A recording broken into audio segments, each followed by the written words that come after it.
고린도전서 16장, 고린도 전서의 마지막 장인데요. 마지막 권면을 합니다. 바울이 하는 고린도 교회를 향한 마지막 권면이 무엇인가? 13절에 나오죠. 깨어 믿음에 굳게 서서 남자답게 강건하라. 남자답게라고 나왔는데요. 물론 이 단어가 성인 남자를 의미하는 단어입니다. 그런데 이 말은 성경에서 관용구처럼 쓰이는 말입니다. 구약 성경을 헬라어로 번역한 72년에도 이런 표현이 구약 성경에 쓰인 것을 이렇게 번역한 표현이 많이 나오는데 대표적인 게 여호수아 1장 9절입니다. 강하고 담대하라. 그래서 이 말씀은 성인 남자가 가지고 있는 그런 의미를 따와서 용기 있게 행하라, 담대하라, 그 말입니다. 그러니까 강하고 담대하라, 강건하라, 용기를 내라, 힘을 내라 라는 말이죠. 깨어라, 믿음에 굳게 서라, 그리고 용기를 내고 담대하라, 강하라. 근거가 자기 자신에게 있지 않습니다. 13절에도 나오는 것처럼 믿음에 있죠. 믿음에 굳게 섬으로 용기를 내라. 앞에 본문의 문맥 또 뒤에 본문도 쭉 이어지는데 고린도전서 16장이 마지막이고 15장이 부활에 대해서 쭉 말하죠. 그리고 그 결론이 너희의 수고가 주 안에서 헛되지 않다라는 것입니다. 인생에 행하는 많은 주를 위한 또 하나님 나라를 위한 그 수많은 수고 하나님이 다 기억하신다. 절대로 헛되지 않는다. 물론 땅에서야 그 수고한 대로 열매가 없을 수도 있지만 부활하기에 그 수고가 절대로 헛되지 않으니 깨어라, 믿음에 굳게 서서 용기를 내라, 강하고 담대하라. 이게 바울의 마지막 권면입니다. 오늘 우리도 하나님 주신 삶을 살아갈 때 내가 오늘 행하는 그 수고가 절대로 헛되지 않다. 하나님이 다 보시고 또 상하로 갚아주신다라는 것을 우리는 늘 기억하고 살아갈 때 믿음 안에 깨어있고 또 용기를 내고 또 강건할 수 있습니다. 세상에 우리를 위축하게 하는 일들이 참 많죠. 답답하고 염려스럽고 이게 과연 될까라는 그런 의심들이 시시때때로 찾아옵니다. 그러나 오늘 우리는 그리스도인으로서 부활이 보증된 하나님 나라의 삶이 확정된 부활을 얻기에 합당히 여김을 받은 그리스도인들로서 깨어 있어야 하고요. 또 믿음에 굳게 서서 용기 있고 강건하게 하나님 주신 삶을 살아가야 합니다. 이런 바울의 권면 또 선한 영향력이 고린도 교회에 전달되어지기를 바울은 소원하는 마음으로 마지막 권면을 합니다. 그러면서 바울이 구체적으로 드는 고린도 교회의 인물들이 있습니다.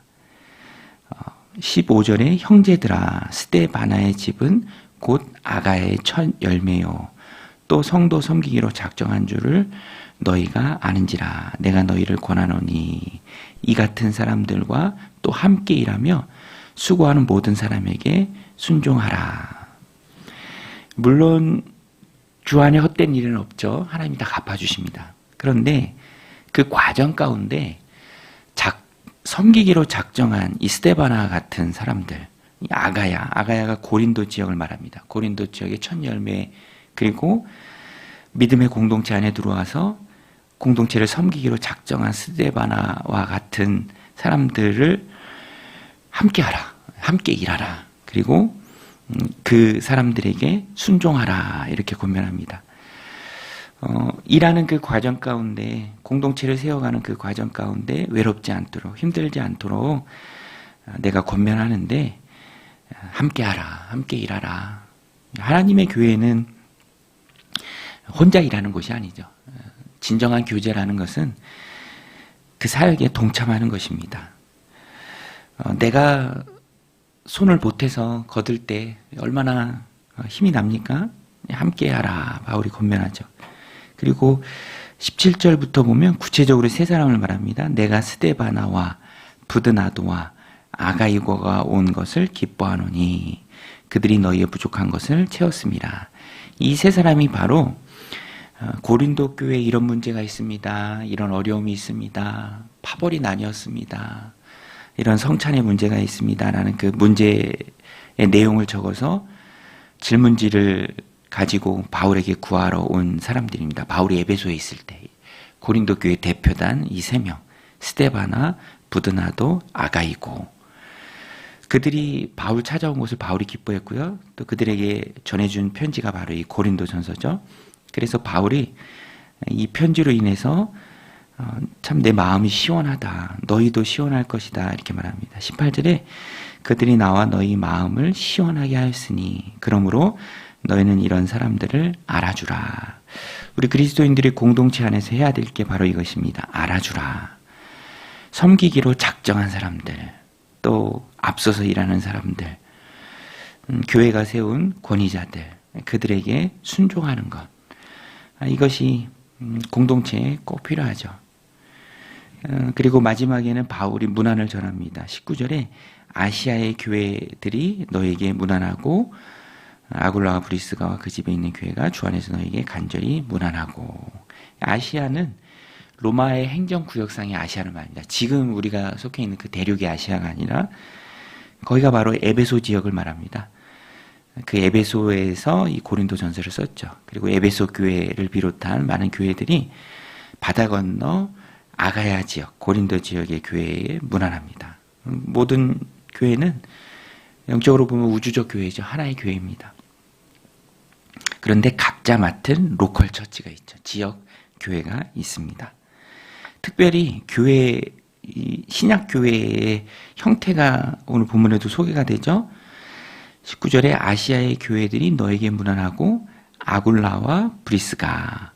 바울이 2차 전도여행 때 고린도에서 만난 직업이 같은 아굴라와 브리스가 아굴라, 천막 만드는 같은 직업을 가진 사람들입니다. 로마에 있다가 쫓겨난 사람들이죠. 고린도에서 바울을 만나고 또 그들이 함께 에베소로 건너가서 거기서 이제 교회를 해요. 어디서 교회를 합니까? 자기 집에서 교회를 합니다. 그 집에 있는 교회가 주 안에서 너에게 간절히 문안하고. 그러니까 스데바나, 부드나도, 아가이고, 이 고린도 지역의 평신도 지도자들이고요. 또 아굴라와 브리스가 에베소 지역의 교회, 가정에서 교회를 하는 평신도 지도자들입니다. 이 분들이 나중에는 로마서에 보면 로마서 뒷부분에도 또 인사할 때 나옵니다. 로마서 16장에. 로마에서도 또 집에서 교회를 하죠. 그러니까 처음 이 신약교회가 세워져 갈 때는 이 평신도들의 역할이 굉장히 컸습니다.